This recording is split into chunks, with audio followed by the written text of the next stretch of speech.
Olá, como é que estão?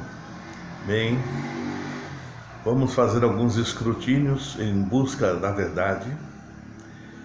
Vimos no episódio passado, na parte 2, sobre se a Bíblia ela é confiável ou não. Se os seus escritores, eles falaram a verdade ou não, e como é importante que se fale a verdade para que nós possamos encontrar a verdade.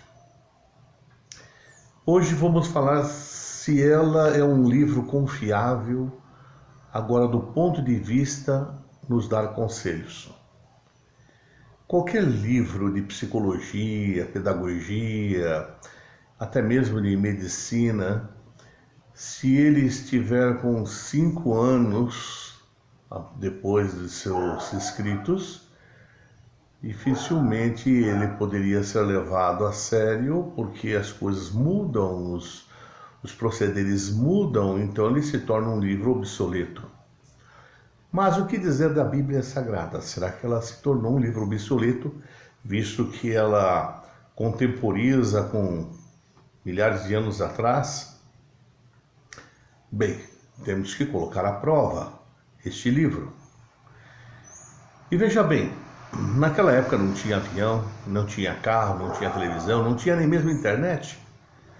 Muitos de vocês nem imaginam o que é viver sem internet.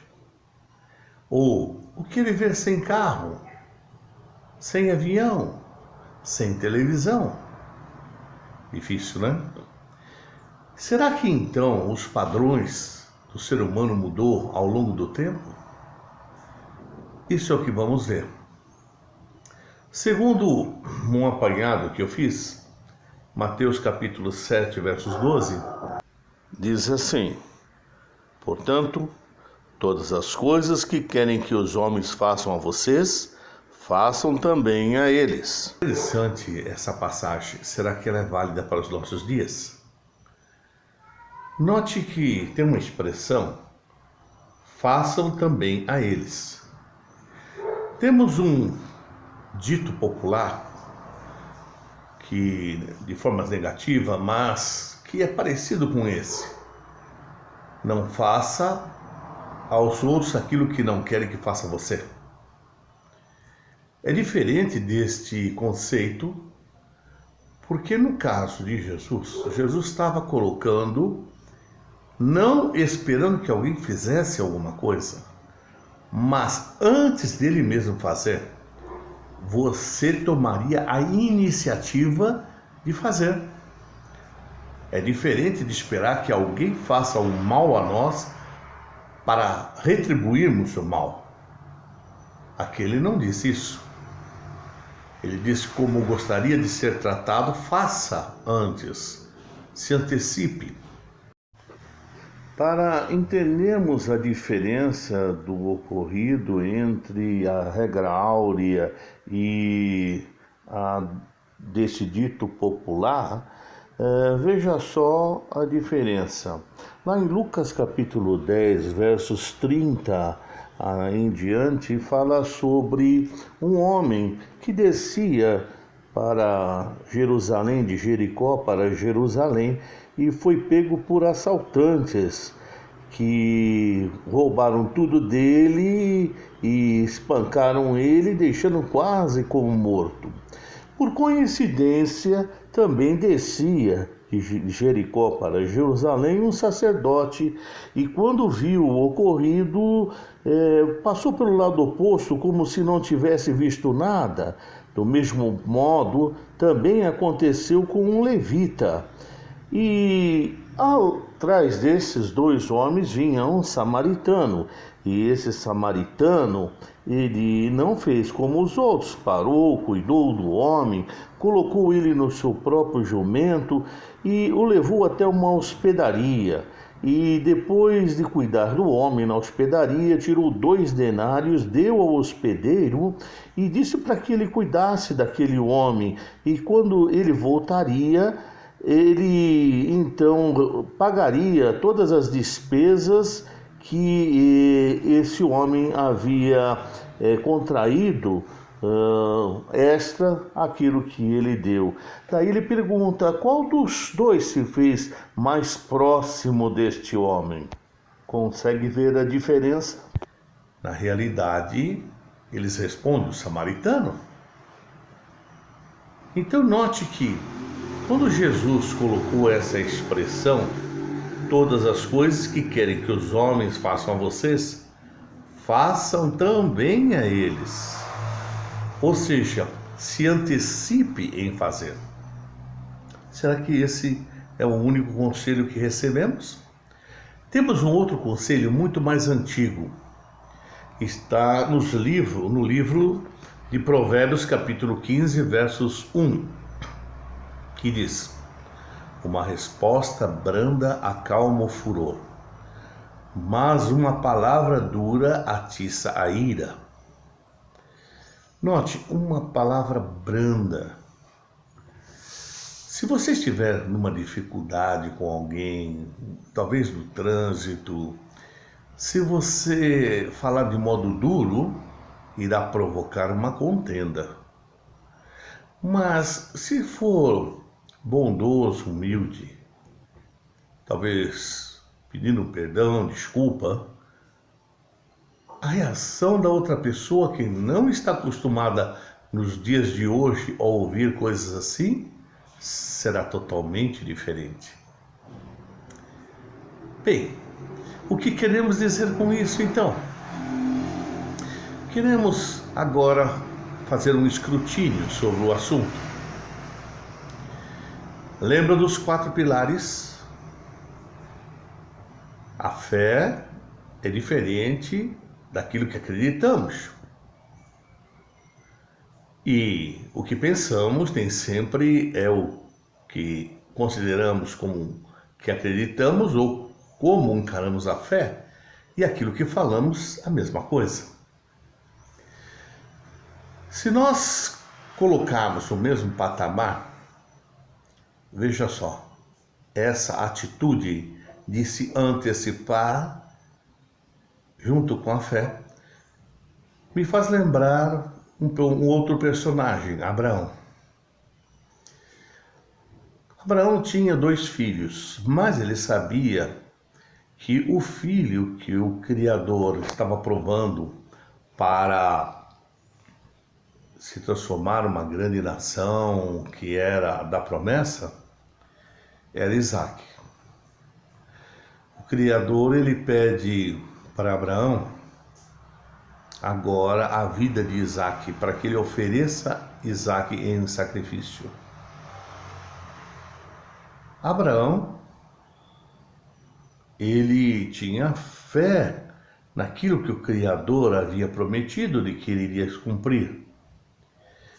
E ele acreditava no Criador, pois tudo aquilo que o Criador havia prometido havia cumprido.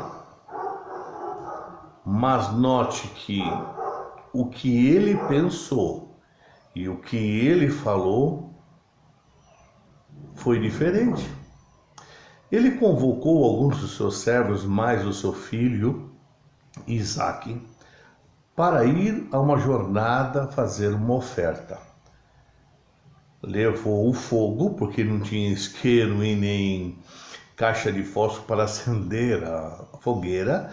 Ele levou o fogo dentro de um vaso de barro. Ao caminhar até o local, eles perceberam que ele não estava levando nenhuma oferta para ser oferecida. E imagine agora Abraão, nesse percurso até a montanha, o que se passou na cabeça dele, o seu pensamento. Chegando no sopé do monte, ele pediu para que os seus servos ficassem lá, queria fazer uma oferta. Talvez os servos dele tivessem perguntado para si mesmo: mas como? Ele não está levando nenhum bode, um bezerro, um carneiro, uma ovelha para fazer oferta? Mas ele subiu com o rapaz, Isaque. Nem mesmo isso ele falou com Isaque o que iria acontecer. O relato mesmo disse que Isaac subiu com ele, levando a lenha, e quando chegou lá, eles fizeram um altar, colocaram a lenha em cima do altar, e Isaac perguntou: aonde está a oferta? Bom, o relato não diz o que Abraão falou com Isaac, e sabemos que a atitude de Isaac foi de obediência, deitou em cima do altar, sabendo que ele seria o sacrifício. O que Abraão pensou, estava agindo junto com a fé e com aquilo que ele acreditava. E agora ele tinha pronunciado a Isaac: Jeová proverá. Mas colocou Isaac em cima do altar, estendeu a sua adaga para ferir o menino. E o Criador impediu, colocando um carneiro preso numa moita, e eles ofereceram esse carneiro. O que eu quero dizer com isso? Que entre quando Abraão recebeu a ordem, quando Abraão fez o percurso até chegar aonde eles fizeram o altar de sacrifício, a fé e aquilo que Abraão acreditava estava de acordo com o que ele pensava, embora não tivesse dito. Mas no final, todos os quatro estavam de acordo com o que iria acontecer. Ele, Abraão, se adiantou em fazer, em obedecer. E Jesus colocou o mesmo conselho na sua regra de ouro, a sua regra áurea. Conforme eu li em Mateus capítulo 7, versos 12, as coisas que querem que os homens façam a vocês, façam também a eles. E uma resposta branda acalma o furor. Realmente os conselhos da Bíblia, eles são práticos para os dias de hoje. Assim, um ponto a mais para a Bíblia. Dê o seu like, seu dislike, se gostou. Se inscreva no canal, compartilhe com outros. Pois a fé, aquilo que acreditamos, o que pensamos e as nossas atitudes no que falamos, dizem muito a respeito de cada um de nós. E é o que vemos nas Escrituras. A fé, a crença, o que se pensa e o que se fala são atitudes que fortalecem o homem, enobrecem a atitude do homem e ele se torna um homem melhor. No próximo episódio, na próxima parte, vamos falar um pouco sobre história. Será que algumas descobertas arqueológicas estão em conformidade com a Bíblia? Como sabemos que a Bíblia é aquela que fala a verdade? Quem é Deus? Estamos chegando lá, mas a base nós estamos fazendo agora, para quando falarmos sobre Deus, fique mais fácil de nós confiarmos na Bíblia e em Deus. Muito obrigado, até o próximo vídeo.